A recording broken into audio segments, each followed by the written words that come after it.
Okay, good evening. It's just after 6 p.m. Eastern Time, and we're going to get started with this evening's webinar and discussion of living in a post-Cole era.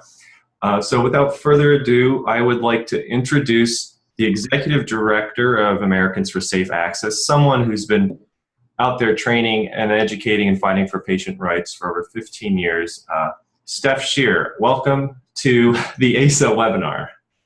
Thank you, Jehan. And thank you to everyone for joining us. I know today was a pretty scary day for a lot of people, and so we just wanted to bring everyone together and give people an update about what this really means, and also point people towards some resources at Americans for Safe Access. Unfortunately, there was a time when we were felt like a full-on war with the federal government over our medical cannabis laws, and we definitely have come a long way.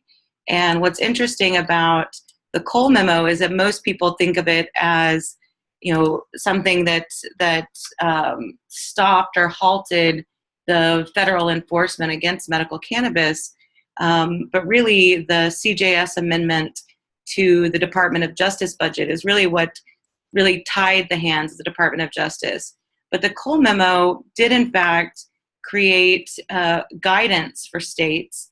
And actually after the Cole Memo passed, there were 15 states that actually updated their laws to create state programs for medical cannabis laws and distribution.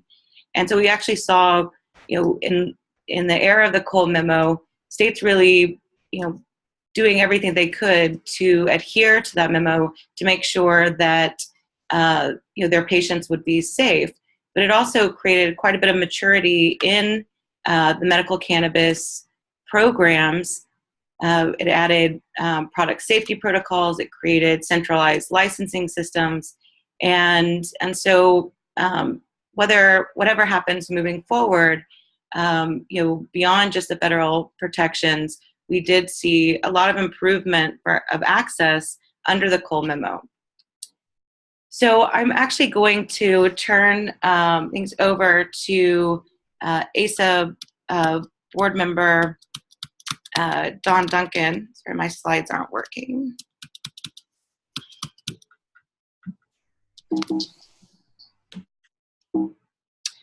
So while I'm figuring out how to get my slides to start working, oh, here we go. Wanted to hear from Don Duncan, who has been serving medical cannabis patients longer than Americans for Safe Access has been around, and I think has a amazing view of sort of the world before Cole and after, but also how programs at Americans for Safe Access improved the lives of patients, but also kept providers like himself safe, even during raids. And actually, the photograph I have here is Don following a DEA raid at a patient center in Los Angeles. Don? Hello, Steph. Thanks so much for inviting me today. Thanks for being here. I'm wondering if you can share with folks sort of what, first of all, your feelings about today's activities, and maybe give folks a bit of a historical perspective of what living in a post Cole Memo era could look like. Of course. In addition to serving on the board of Americans for Safe Access, I'm actually an 18-year veteran of the industry of medical cannabis. I opened my first shop in Berkeley all the way back in 1989. And so, 1999 rather, in Berkeley, California. And so I've been at it a while. And of course, in those old days in California, it was really, there was a Wild West feeling to what was happening with medical cannabis. We didn't really have any guidance. We didn't have any clarity, and we had to make it up as we went along. And what was really remarkable about those days is that we managed to, over several years, create a kind of access program out of nothing, out of thin air, basically, to serve the patients in California. But in those days, we always felt like a candle in the wind. At any moment, they could come crashing in and take your medicine, arrest your staff, arrest you, and leave the patients just high and dry. And in fact, that did happen to me and to my staff and to my patients in Los Angeles in 2007. The picture you're seeing is from the California Patients Group. And ironically, just a few days before this picture was taken, when the raid occurred in July of that year, I was being interviewed by 60 Minutes.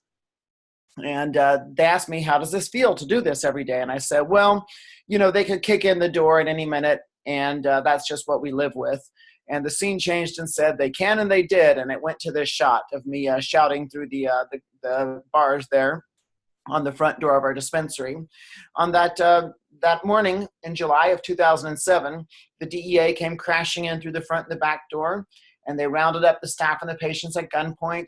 They smashed the cameras off the wall, they damaged the property, and they confiscated all of the medicine. And this was part of a trend at that point. It was by no means unique. All over the Los Angeles area, we were averaging at that point at least one DEA raid at a medical marijuana facility every single week. And that went on for a period of about 18 months. And so this was really a time where getting busted by the federal government, possibly even going to jail, seemed more likely than ever.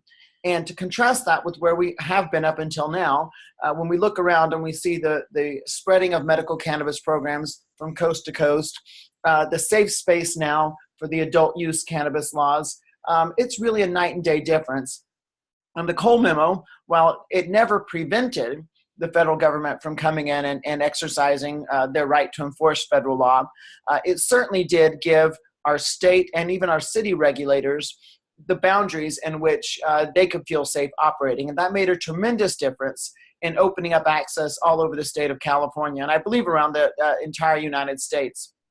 After the Cole Memo, we started to see cities and counties passing ordinances to authorize access to medical cannabis. And we also saw a sea change in the state legislature, where lawmakers suddenly were much more willing to talk about statewide legislation to license medical cannabis in the state of California.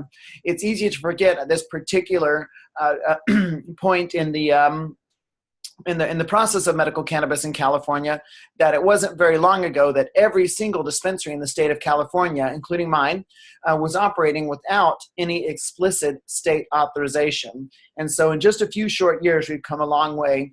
And it'd really be a shame now to go back to the bad old days where cities and counties were afraid to move forward, where states were being intimidated, and we saw these paramilitary-style raids on medical marijuana facilities, both cultivation and retail, on a, as a sort of a regular occurrence. And I might say that a lot of people are probably feeling very vulnerable now that they have disclosed a lot of their personal data to local and state officials in order to pursue licensing in the state of California. So this is a particularly bad time to see a reversal in federal policy. And Don, I can see also in this photo a lot of individuals out there. What was happening outside of your facility? Well, one of the programs, of course, that Americans for Safe Access pioneered in the bad old days of medical cannabis was the emergency response program. And you can sort of see the reflection of some of those responders out on the street. As soon as the staff inside the building realized that something was happening, people were climbing over the back fence and rushing up on the front door. They, of course, activated our phone tree and let Americans for Safe Access know that there was a problem at the dispensary. Now, ironically, I wasn't there. I was down at City Hall at a press conference with the mayor and city council members talking about the need to regulate medical cannabis in the city of Los Angeles. And so Americans for Safe Access staff confirmed that there was a problem at the dispensary, that a raid was underway. And then we sent out a text message from the office at that time located in Oakland to let everyone know that there was a raid at this location and that they should get down there to support the victims of the raid. And any time that we had a confirmed DEA raid during this period, we would dispatch protesters out to the scene to observe the law enforcement, to let them know that what they were doing was not okay, and to frame the issue for the media and for the community so that this wasn't a story about the police department going in and busting up a drug house, but in fact was a story about law enforcement taking away safe access that voters approved. And it was a very effective campaign. I know that in Los Angeles in this period, police officers hated to see our people rushing down the block with their bullhorns and their posters. We had raid captains at that time who kept posters and water and sunscreen and bullhorns in their trunk. So when they got the text message from Americans for Safe Access, they were ready on the spot to launch a protest. And the staff told me after the fact that it was terrifying when the folks come in. They had their guns drawn. They broke the front door down. They came crashing in, and it was terrifying. It was really terrifying inside. And they said they knew everything was going to be okay when they heard the first few people outside on the sidewalk chanting, "DEA, go away." And that's when they knew everything was going to be okay, because there was somebody there who knew that this was happening to them. And so it was really a wonderful moment for the people who were stuck inside for hours with the federal agents. And Don, what happened in your case? Were you prosecuted? No, like most of the DEA raids in this period, both in Los Angeles and around the state, these are what we called smash and grab raids. And even though they're a terrible thing to go through, it's actually kind of lucky, because in these days, the DEA just came in and they smashed up your facility, they damaged the property, they grabbed all the medicine, they grabbed all the cash, including, by the way, all the bank accounts, because dispensaries had bank accounts in those days, and they took it all, and then they never proceeded with prosecution, at least not in most cases. And that's actually very fortunate, because you can always go find more cannabis and reopen your facility, but when you're prosecuted under federal law, your chances are really, really bad of prevailing. In fact, I'm not aware of any dispensary operators ever prosecuted under criminal charges for medical cannabis who were acquitted of those charges. And so it's really lucky for us that, in fact, we did not have a prosecution. Some unfortunate people in Los Angeles and all over California, in fact, were prosecuted, and some of those folks are still in jail today.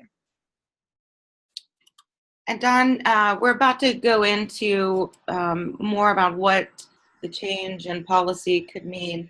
Is there anything else you would like our members to know about the raid campaigns or citizen lobbying?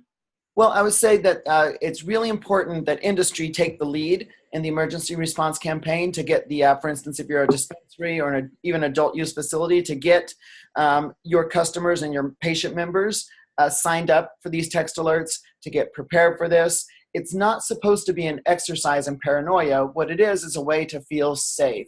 And when I heard there was a raid at my dispensary and I went rushing back from City Hall to see what was happening, I was very worried about what was happening, but I knew that the staff was trained, I knew the patients were educated, and they knew what to do. And when we look in terms of what people can do, what rank and file people can do in the face of federal aggression, being trained and being ready to act is probably the most important thing. And so if you don't have an emergency response plan ready, even if you think it's unlikely you'll ever need it, it's a great idea to get that phone tree together, get signed up on the ASA website, and especially if you're in the industry and you have a staff, make sure they know what to do if there's an emergency situation, which primarily involves simply being quiet and waiting for the lawyers. There's never a need in one of these situations to talk to law enforcement and answer questions.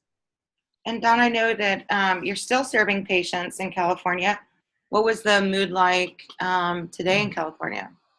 Well, you know, there was a lot of uncertainty and fear in California today because this announcement seemed to come out of nowhere. Now, if you've been watching federal politics, of course, you know Jeff Sessions has been a ticking time bomb in the world of cannabis for some time. But a lot of folks are really dismayed, and especially those who have gone out on a limb in the last few days and registered for licenses with the state of California.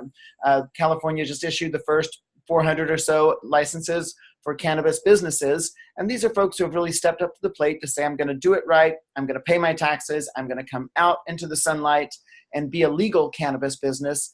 And that may feel a lot less safe today than it did yesterday.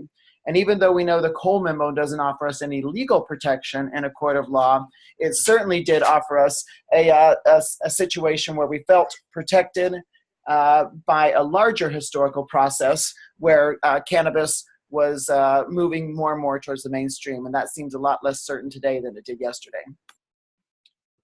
Well, thank you, Don. I remember the day that you were raided. I think, beyond, you know, again, the Cole Memo, really the big change that we saw that ended these raids, because the raids still continued a little bit after the Cole Memo, was actually when Congress passed the CJS amendment. That it really, it took an action of Congress to really put the Department of Justice in check. And as you know, these protections could be expiring on January 19th. And I'm just wondering what California legislators are doing to make sure that we see those protections renewed. I'll be honest, I don't feel in the state legislature right now a great sense of urgency about a federal crackdown. And I think partly that has to do with the broader federal-state relationship between the Trump administration and the state of California right now. It seems like maybe we have they feel like they have some bigger bones to pick with the administration than cannabis. And for so long, we've had it pretty good in California. We haven't had a lot of federal harassment. And so I would hope that today's repealing of the Cole Amendment would be sort of a wake-up call for state legislatures, as well as for advocates and patients around the state, to say, hey, this ceasefire that we're enjoying, it's not necessarily a given, and it doesn't necessarily have to go on and on, even though the state is moving forward with implementing Proposition 215 and licensing medical cannabis businesses. That doesn't necessarily mean that the federal government's going to stay on board, and especially with this deadline looming for the repeal of the amendment that defunds federal interference in California, I think we should be very wary right now. And I hope this is an opportunity for two things to happen. One, for the state legislature to sort of reevaluate its posture towards the federal government when it comes to medical cannabis and get back to that old idea of this is something we have to push back on. And at the same time, all of us, lawmakers, citizens, voters, we all need to rekindle our interest and our enthusiasm for federal legislation, because we will never be finished with the fight for safe access to medical cannabis until federal law is finally changed to permit state medical cannabis programs. And so hopefully January 19th, instead of being a doomsday deadline, is a very motivating milestone for us to say, hey, we have to put our noses back to the grindstone and pass federal legislation, because all the progress we've made in California and nationwide, we've made in hopes of changing federal law. And all of it could be reversed if somebody like Jeff Sessions has his way and can start prosecuting people and start intimidating people. And remember, in California, they only ever prosecuted a handful of people, but for many years they intimidated an entire state and kept our programs in check and sort of on the fringes, because they were able to intimidate so many of our elected officials, our patients, our providers, and just our rank and file citizens. And so rather than retreat at the sign of the Cole Memos being repealed and the January 19th deadline for the CJS amendment, I say we take this as our marching orders, and that it's time now to redouble our efforts to change federal law. Thank you, Don. I just wanted to add that on a note that Americans for Safe Access namesake Asa Hutchinson, who is now the governor of Arkansas and overseeing the implementation of the medical cannabis law there, tweeted today that the Department of Justice should make a distinction between medical and recreational. So not the best message, but we definitely have come a long way. That is a good message, Steph, although I'll tell you, I don't trust those guys when it comes to distinguishing good from bad or anything else for that matter. I agree. So Don, I just put up the federal sentencing guidelines. I know this is something that in the beginning of Americans for Safe Access, we spent a lot of time making sure that people understood what these laws look like. And I think since people have felt that there was a protection between the Cole Memo, which I know a lot of people thought was a law and didn't understand that it was just a guideline, a policy left over from the Obama administration. It's kind of scary to see these guidelines again. It is, Steph, and just looking at this afresh after so much time, I look down and see a 10-year mandatory minimum sentence for 1,000 plus plants under federal law. And it's just striking to think right now in California of the legal cultivation facilities that have indeed tens of thousands of cannabis plants in them, and the extreme consequences the operators of those facilities could face if in fact Jeff Sessions were to come into California, or if the U.S. attorneys in California of their own volition started raiding those facilities. That's right, and I think that that's another takeaway from the repeal of the Cole Memo, which is that there is some discretion for U.S. attorneys. And what we saw, before the time before the Cole Memo, was that actually in states that had a long history of an illicit market for cannabis, we saw more active federal interference. We saw, U.S. attorneys and DEA agents that were more zealous to raid these facilities. So, places like California, Washington, Oregon, we saw more activity than in states like Colorado, where there really wasn't a medical cannabis there wasn't a cannabis industry there before the laws.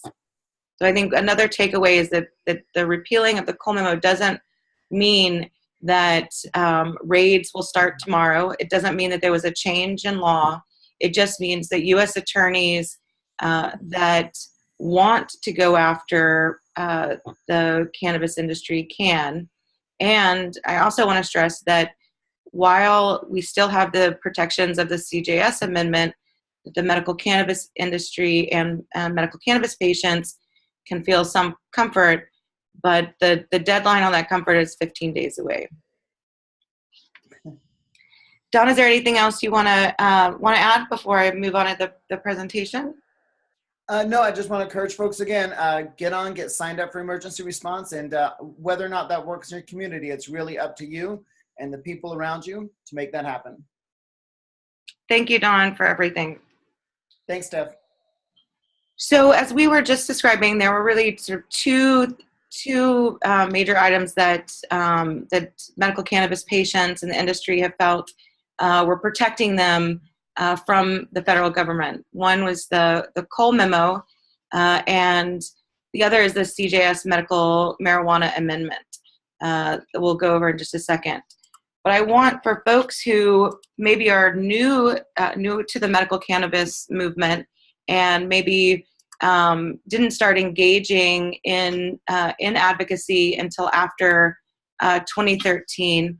I just want to, sorry, there's a little action there at the expiration of the CJS amendment.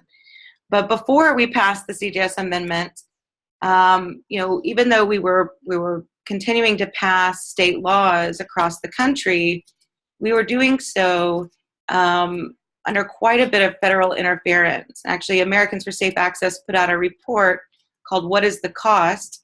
And we actually put this out under the Obama administration to show members of Congress that the raids were continuing under the Obama administration, and to help pass the CJS amendment. So again, before we passed the CJS amendment, before the Cole Memo, we saw 570 raids on medical cannabis facilities. Dozens of people went to prison. But beyond just the raids, we also saw a lot of other disruptive activity. For instance, the DEA would send letters to the landlords of dispensaries or cultivation sites, letting them know that they could take their property if they didn't remove the medical cannabis activity from their facility. And while that took no action except for a stamp, it actually was pretty effective and closed down in some cities over half of the industry. We also saw U.S. attorneys threaten governors and other public officials when they were trying to implement medical cannabis laws that actually halted the progression of medical cannabis laws in many states. And in fact, in Washington state, it made the governor actually veto a medical cannabis bill. So again, the raids are one of the more dramatic activities that we saw, but there were a lot of tactics that the federal government used. Another tactic that they used was actually trying to tear our community apart. They would put out, DEA would put out press releases saying that they were expecting to find other drugs, that they were cracking down on these facilities for other reasons, to try to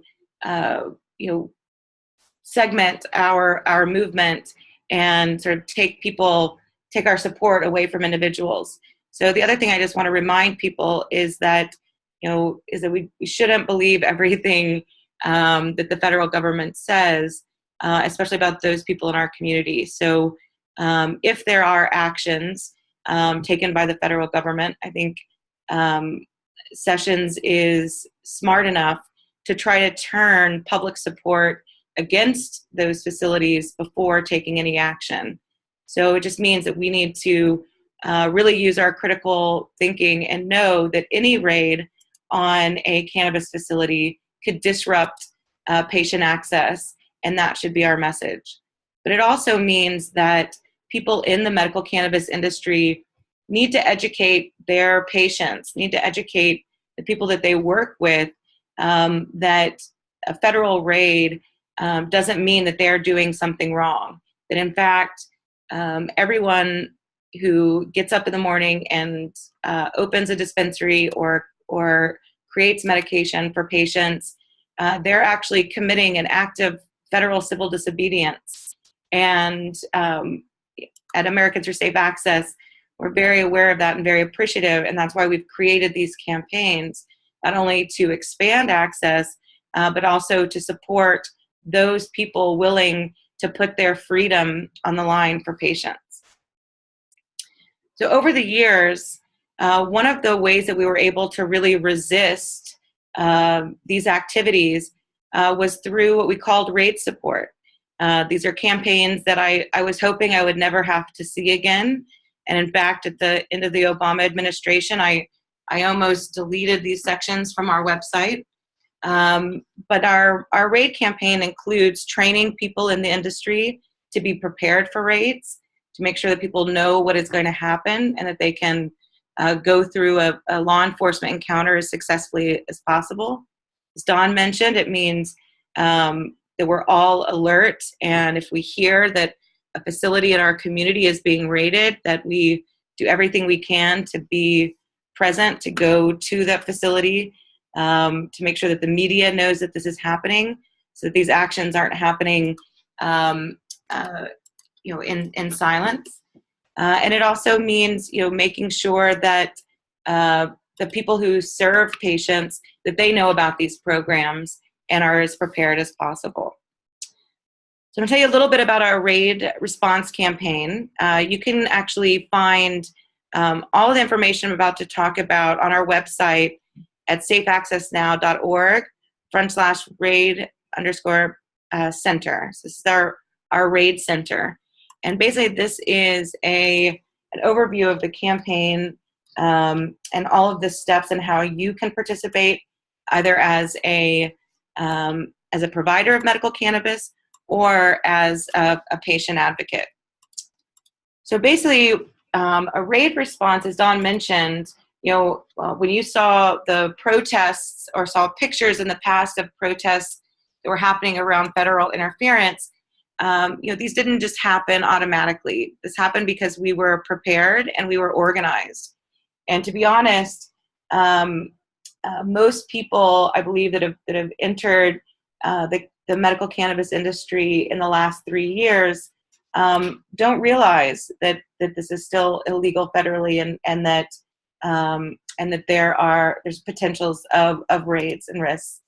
So the first step of this is just making sure that we actually have the intake information, that we actually have the information for a medical cannabis provider, so that if during the time of the raid we can help. We ask you, actually it's pretty easy. You can go to this link here. You can also find it on the Raid Center page, and give us information so that we can help if there is a raid, which includes Let us know if they're, should we call your babysitter? Should we call your lawyer? Anyone so that you can get through this raid as successfully as possible.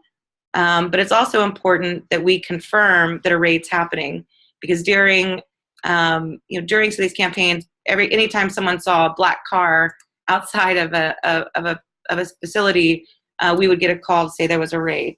So if you are a medical cannabis provider, please go to the site and fill out this information. It's just so we can help during a raid. And for advocates who have a facility that they go to, that they trust, that they really want to make sure that they'll be safe during a raid, make sure that they know about this campaign and fill out this information. Next thing, as we mentioned, we confirm the raid. We use the information from that form and make sure that there's actually something happening, which means if we're not people aren't picking up their phone, or we can't get a response, it delays our ability to be able to move forward. As you can imagine, people don't want us to launch a raid response if there isn't a raid happening. The third step is that once we confirm that there's a raid, do a lot of things. We take the list of information that the providers have given us and start going through and setting up their support system.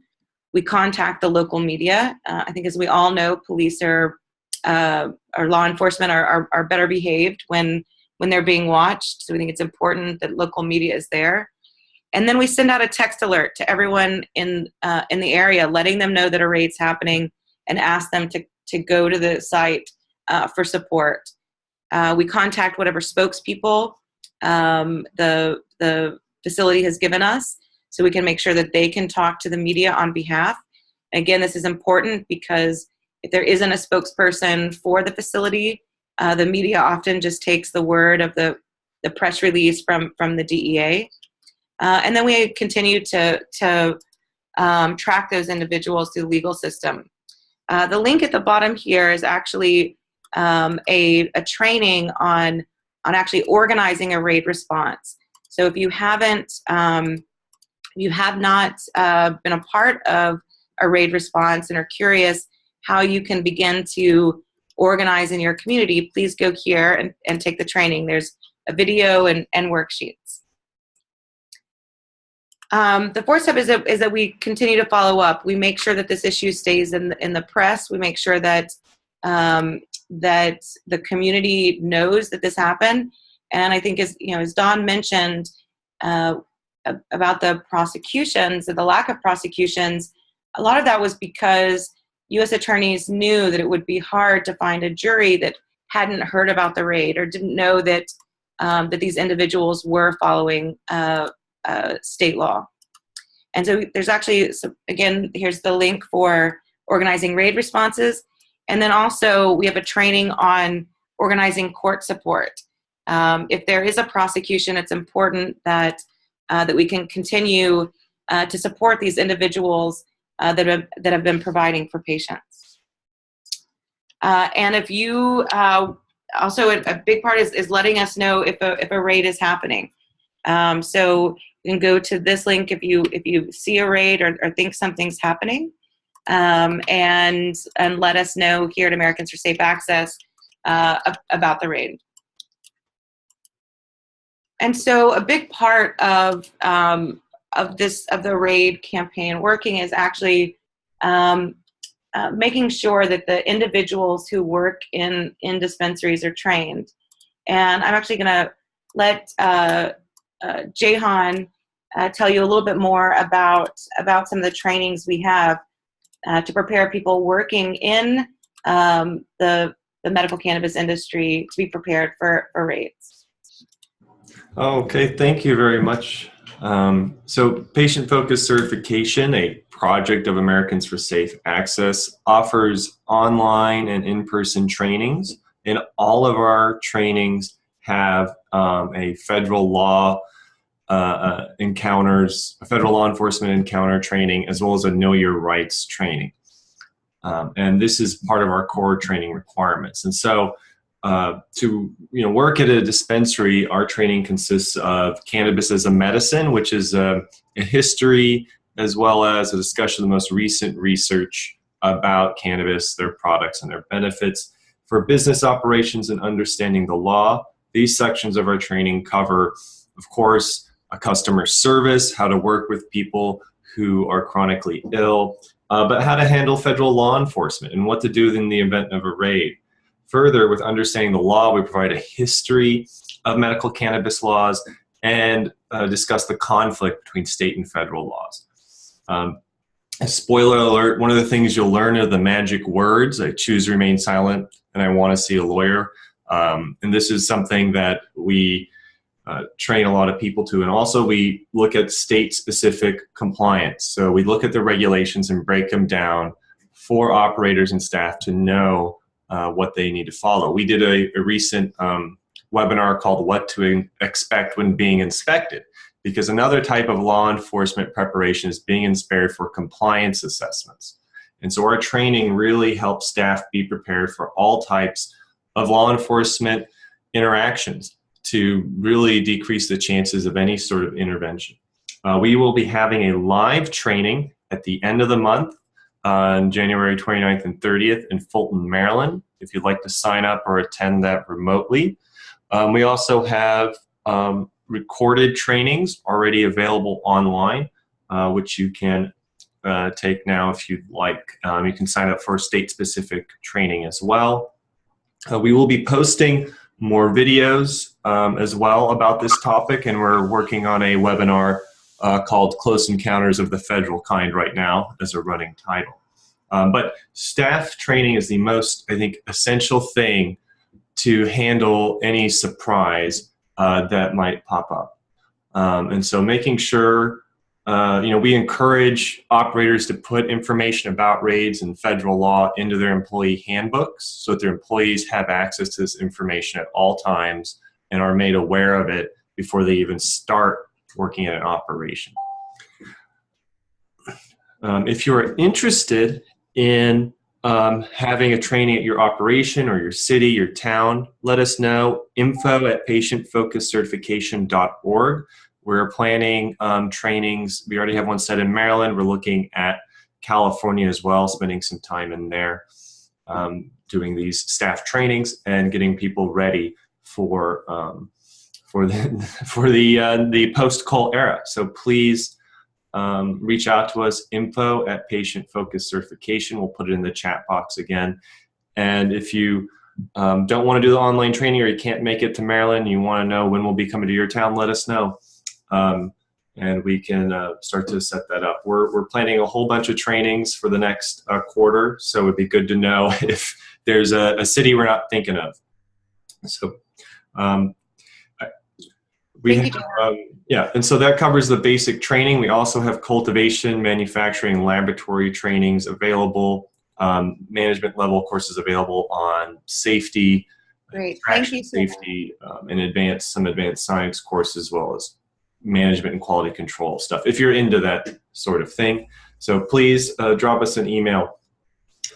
And with that, I would like to hand it over to Steph, if she's still on, for any final comments. Yes, no, so not just final comments. So again, here are the links for the raid response. And again, I'm not saying this will happen. The raids are imminent. I just want people to know that it's better to be prepared and to make sure that the people who provide you your medicine are also prepared. But the other thing, that I want to point out is that citizen lobbying is how we were able to pass the CJS amendment and how we will pass it again in the future. And there are actually two pieces of legislation that I want people to be aware of. And if you haven't talked to your members of Congress yet about them, this is a great opportunity to do so. One would actually end the federal conflict once and for all between the state and the federal government, and that's the CARES Act. And you can visit our Action Alerts Center if you haven't already sent an email to your members of Congress. But I would also encourage you to call them.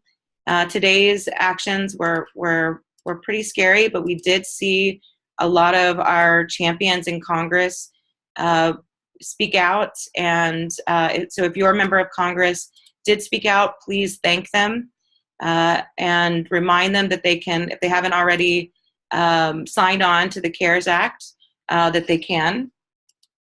And then, of course, as I mentioned before, the CJS amendment will be expiring with the budget. So again, if the budget is put off for for a later date, our protections will continue. The budget has actually been pushed for months now, and so there's a possibility that it could get bumped again. But as far as we know right now, the CJS amendment could expire on January 19th. So what's going to happen on that date there's not going to be an opportunity for amendments.